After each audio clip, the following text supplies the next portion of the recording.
This right here is what's known as an ingredients label. It's legally required to be printed on the packaging of food items. And if you happen to be one of those people who stands in the aisles at the supermarket looking for the names of ingredients that you can't pronounce and therefore you don't want to ingest into your body, well, then you've most likely come across the names of several ingredients that, perhaps unbeknownst to you, are actually made using nanotechnology. Specifically, they're made through a process which converts things like silver, copper, gold, aluminum, silicon, carbon, as well as different metal oxides into tiny, tiny, tiny atom-sized particles that are quite literally 1/100000th of a meter in size.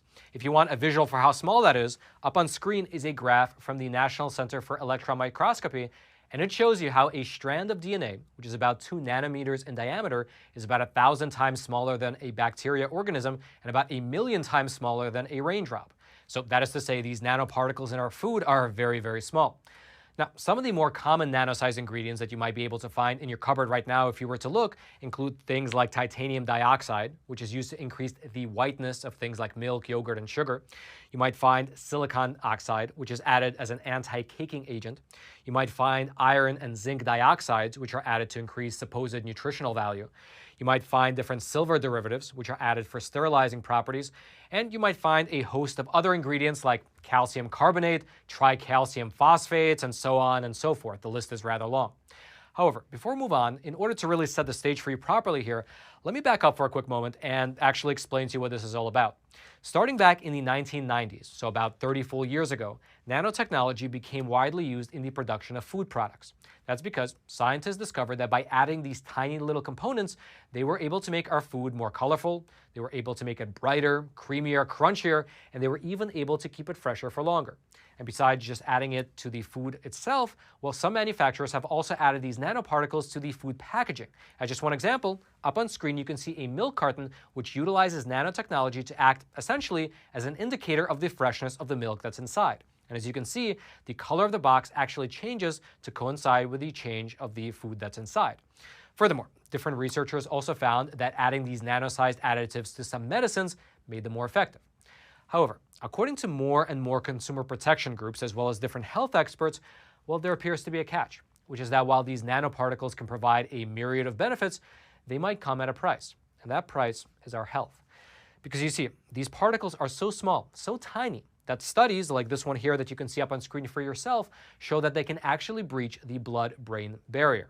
And the ironic part is that the researchers in that study, they were actually looking into this function of nanoparticles in order to treat neurological diseases. Because in order to treat them, they actually need medication that can breach the blood-brain barrier. But when it comes to food, for instance, when it comes to your breakfast cereal, that is not a feature of the ingredients that anyone is looking for. Furthermore, besides breaching the blood-brain barrier, other studies have shown that these particles are also able to circulate throughout the body, to get into and get absorbed by the bloodstream and different organs. They have the potential to penetrate our cell walls, and then they might also, at least potentially, create inflammation and disease. Here's, for instance, what Dr. George Pirgiotakis, who is a researcher with the Harvard School for Public Health, here's what he said regarding this matter, quote, "They may pass through the lining of the gut and enter the bloodstream, which may trigger an inflammatory or immune response. They may also build up in various parts of the body, including the lungs, the heart, and reproductive organs." Likewise, Dr. Rolf Halden, who is the director of the Center for Environmental Health Engineering over at Arizona State University, he was quoted in a recent article as saying this, quote, "We really don't know what the impact of these particles is. Human exposure is increasing, and we lack the tools to even measure what is arriving in our bodies, where it is deposited, and what it does there." Then he actually went on to compare this unknown impact of nanoparticles to asbestos. Quote, "Asbestos itself is relatively benign. It's an inorganic material. What makes it toxic and makes it kill 90,000 people a year is that it has particles that lodges in human tissue." Furthermore, there was a study published in July of 2020 by researchers over at the University of Massachusetts in Amherst. And in the study, they were specifically researching the effects of titanium dioxide, which is one of the most well-known additives. It's commonly added to things like gum, candy, drinks, milk, desserts, and so on. And what these researchers did was that they gave titanium dioxide to 2 different groups of mice. And in order to isolate the effects specifically to this nanoparticle, one group of mice was fed a low-fat diet and the other group was fed a high-fat diet. And what wound up happening was that both groups experienced changes in their gut bacteria, including the inflammation of their colons, which can lead to abdominal pain and even diarrhea. And although both sets of mice experienced this inflammation, the obese mice, that were fed the higher fat diet, they had more pronounced symptoms. Now, you might look at the study and you might say, hey, Roman, that's great, but if these nanoparticles have been used in food production since the 1990s, and they are found in over quite literally 2,000 different food items, then why are you citing studies on mice? What about studies on humans? Well, that's the million-dollar question.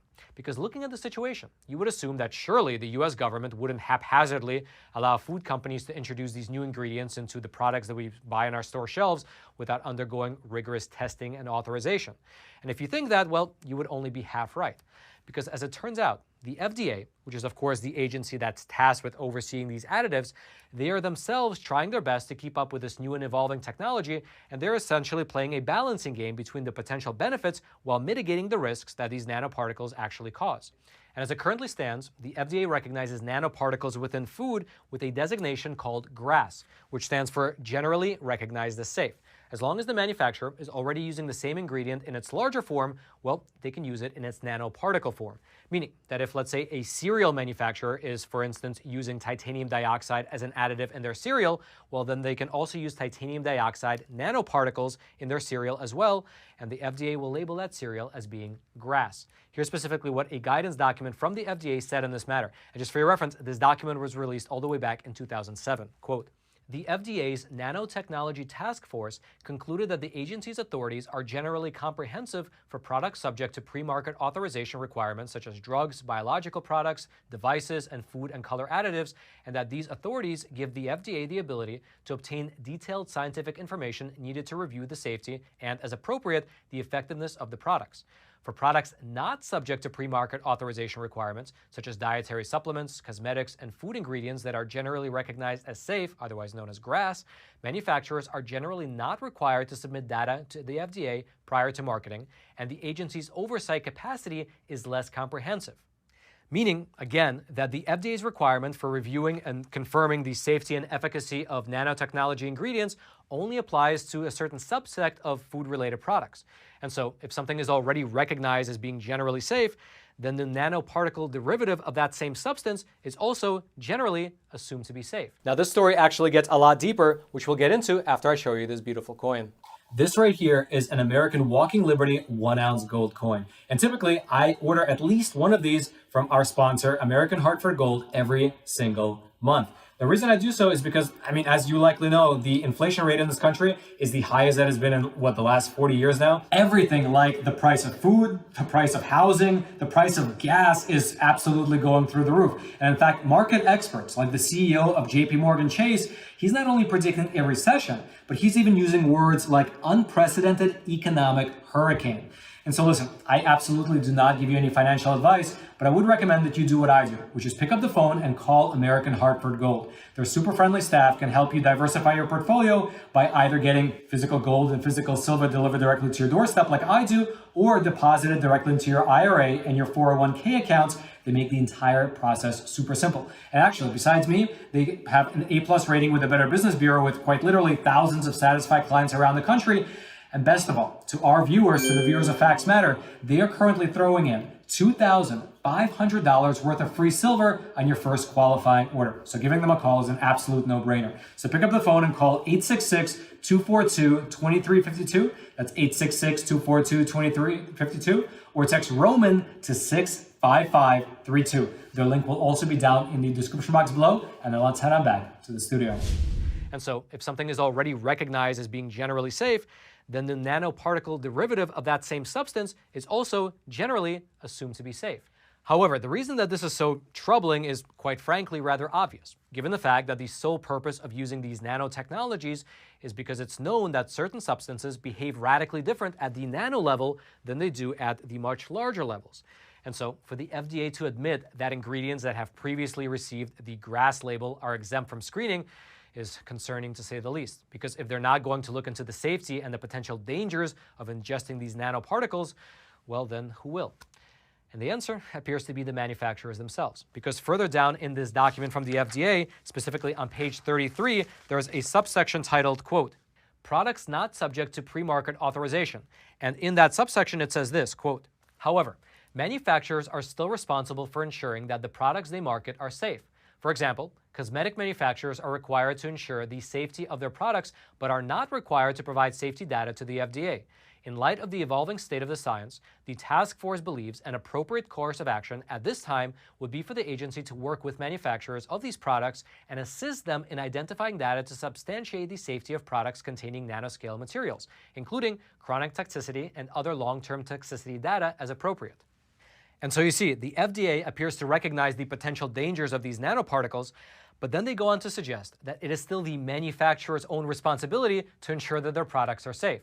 And so what the FDA's plan appears to be, at least according to their own guidance documents, is to establish some sort of ad hoc relationships with the different product manufacturers in order to pull together the right data to demonstrate product safety, which appears to rely heavily on the good nature of these different companies to be responsible, which is actually evidenced further in another document that the FDA released back in 2018 called, quote, the FDA's approach to regulation of nanotechnology products. And in that document, there is a subsection which reads this, quote, where statutory authority does not provide for pre-market review, consultation is encouraged to reduce the risk of unintended harm to human or animal health. In these cases, FDA relies on publicly available or voluntarily submitted information, adverse event reporting, where applicable, and on post-market surveillance activities to provide oversight. Where nanotechnology applications are involved, the FDA encourages manufacturers to consult with the agency before taking their products to market. Such consultation can help the FDA to advise companies, review safety information, and design any necessary post-marketing safety oversight. Now again, I am generally the type of person that gives the benefit of the doubt to most people. However, it's hard not to make the comparison that this appears to be a case of having the fox guard the henhouse, when the FDA basically is relying on the good nature of profit-driven food companies to use this new technology, which fundamentally alters the state of food items with no long-term health studies to support its use. Furthermore, one of the main reasons that you likely don't know about these nanoparticle ingredients is because of the fact that the FDA's guidance explicitly states that companies do not have to place nanotechnology ingredients on the labels of their food products. Here's specifically what it says in this guidance document, again, that came from the FDA in 2007, quote, because the current science does not support a finding that classes of products with nanoscale materials necessarily present greater safety concerns than classes of products without nanoscale materials, the FDA Nanotechnology Task Force does not believe there is a basis for saying that, as a general matter, a product containing nanoscale materials must be labeled as such. Therefore, the task force is not recommending that the agency require such labeling at this time. Instead, the task force recommends that the agency take the following action: address on a case-by-case basis whether labeling must or may contain information on the use of nanoscale materials. That is, quite frankly, rather cool. The recommendation is that since the science doesn't suggest that these food products with nanotech present a greater safety risk, well, then they don't need a label, even though that same science has no long-term studies on the impacts of such nanotech. And so we as the consumers are, quite frankly, just left in the dark, which is, by the way, not even the first time that such a thing has happened in recent memory. For instance, it took the USDA quite literally over 6 full years in order to finally give in and force food companies to label their products if they are genetically modified. And that came quite literally after years of public outcry. However, at this moment, well, most people don't even know about this nanotech food technology, and so there is no real public outcry, at least not here in America. Regardless, if you head on over right now to the FDA's website, and then you go on over to the specific subsection on nanotechnology programs, you will find that after 2007, it took another 13 years for the task force to release another report, which came out in the year 2020. And in that report, there is a chart showing that the number of products using nanotechnology submitted to the FDA for approval has increased dramatically over the past 10 and 20 years. Now, of course, not all of that is food. It also includes things like cosmetics, medicines, as well as vaccines, which we'll get to in a moment. However, in regards to food, while the exact number is not exactly known, experts in this field estimate that somewhere between 1,900 and 2,500 food products are currently on the market using this nanotechnology. And this has created kind of an interesting juxtaposition between America and some other countries in the world. Because despite the fact that there is scant research on the long-term effects of ingesting nanoparticles, well, as we mentioned earlier, the FDA does not require any food items produced with nanoparticles to be labeled as such. And instead, the guidelines that they do have recommend oversight on a case-by-case basis. However, other nations are not as open-minded, you can say, as the FDA. In fact, many countries have taken steps to either limit or outright ban either all or some nanotechnology in their nation's food. For instance, in the year 2010, Canada moved to ban the use of all nanotechnology in their organic food production. Then in 2011, the European Union began requiring that all food to be labeled if it contains engineered nanomaterials. And then going even further, in 2015, the EU began to require additional testing to ensure proper health safety. Then in the year 2020, France, which is of course a member of the EU, they went a step further and they outright banned any foods containing titanium dioxide. In the summer of 2022, all of the EU will actually join France and no longer allow titanium dioxide. Their reasoning stems from a, quote, potential concern over accumulation of titanium dioxide particles in the body and possible genotoxicity. Genotoxicity is the ability for a substance to damage DNA, which may lead to cancer.